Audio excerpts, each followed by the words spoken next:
여러분 안녕하세요. 네, 골라먹는 리포트의 김장렬입니다. 유니스토리 자산운용에서 투자자 본부장 맡고 있고요.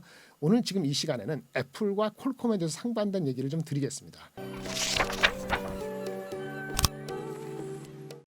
일단 애플이 실적이 지난주에 올 첫째 주에 나왔죠. 실적이 잘 나왔습니다. 네, 그 핵심 임팩트하고 우리나라 임팩트를 말씀드리는데요. 실적을 보면 말이죠. 주가는 사실은 발표된 날 자체에서는 시간에서 한 2% 올랐고요. 본장에서 그러니까 금요일이죠. 금요일에서 4% 넘게 올랐습니다. 매출이 전년도보다 2.5% 줄었습니다만은 예상보다 좋았어요. 그리고 마진도 괜찮았고요. 더군다나 시총의 3%가 넘는 추가적인 자사주 매입까지 결정했기 때문에 과연 아이폰이구나, 과연 애플이구나라는 실적에 대한 기대치, 견조함에 대한 안심 이런 것이 주가에 반영됐다고 보시면 되겠어요. 아이폰만 보면 말이죠. 전체 매출 한 948억에 한 50% 좀 넘는데 513억 달러로서 예상 489억 달러보다 좋았고요. 그 다음에 전년도 비교도 1.5% 늘었습니다. 출하량이 늘었다고 보다는 가격이 올랐다고 보는 것이 맞겠죠. 그런데 출하량도 나쁘지 않았을 것 같습니다. 시장이 빠진 거에 대비했을 때는요. 반면에 매출이 상당히 적은 맥이라든지 아이패드는 이건 PC 쪽이나 이런 쪽이잖아요. 이런 쪽은 작년 1사분기 때가 워낙 높았던 기고 효과도 있고 전 세계적인 매크로의 영향을 받아서 각각 30%, 13% 빠졌습니다. 그럼에도 불구하고 두 번째 매출단은 서비스 분야.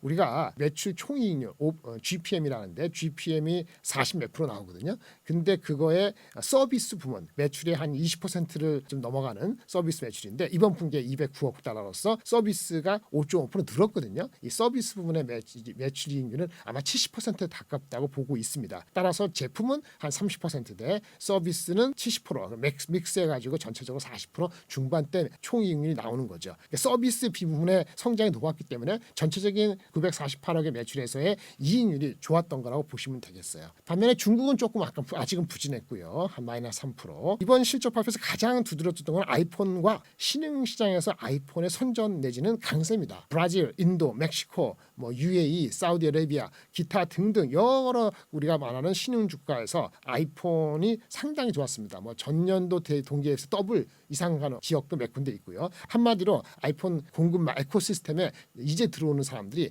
더 생각보다 많다. 그래서 아이폰 14이 교체 사이클만 있는 것이 아니고 새로운 수요에 대한 어필이 되고 있다라는 측면에서 애플 주식에 대해서 긍정적인 톤은 당연한 것이고요. 아마도 그 한국의 주식 관련되는 주식에도 다소나마 영향이 긍정적으로 있지 않을까라고 생각이 듭니다. 한편 작년 4사분기에 많이 일어났던 공급할 때 생산이 안 된다. 락다운에서 문제, 일부 재료의 문제 등은 이제는 공급망 이슈는 이제 없다라고 얘기하면서 애플의 견조한 흐름이 일어날 것으로 회사가 좀 자신감을 실어줬다. 이렇게 총평을 할 수 있겠습니다. 두 번째, 반면에 퀄컴은 실적이 안 좋았고 가이던스도 안 좋았습니다. 퀄컴은 뭐죠?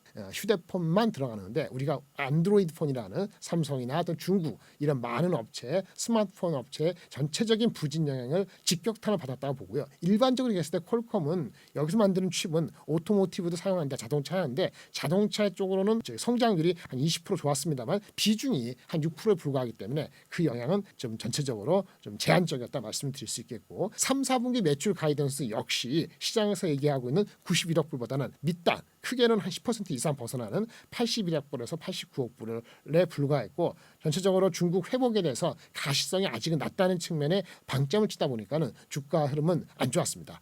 특히나 실적 발표되고 안 좋았는데 5월 4일 우리가 쉬는 5월 5일 날은 전체 장이 좋아갖고 그 내려간 것을 고스란히 다시 만회해서 주가 흐름은 버티는 정도의 흐름은 보이고 있다라고 말씀드릴 수 있겠고 또 경쟁 요인도 있습니다. 우리가 퀄컴이 어드밴스드 좀 고가에서 1등이라 하는데 미디어텍이라고 그렇죠 대만에 있는 똑같은 AP 휴대폰의 애플리케이션 프로세서 만드는 칩 업체가 미디어텍이 있는데 미디어텍이 갖고 있는 고급 하이엔드하고 경쟁이 본격화된다 이런 측면도 있어서 한국투자증권의 리포트는 5월 8일 발간 기준으로 봤을 때 나라고 별 수 있나 이런 식으로 자주 섞인 얘기를 했는데 이거는 전반적으로 스마트폰에 특히 안드로이드 폰에만 국한되는 업체는 조금 업사이드가 또는 속도나 아니면 시기가 조금 늦어질 수 있다라고 말씀을 드려서 앞전에 말씀드린 애플하고는 상반적인 흐름을 보였기 때문에 이런 점을 좀 유의해서 보실 필요가 있을 것 같습니다.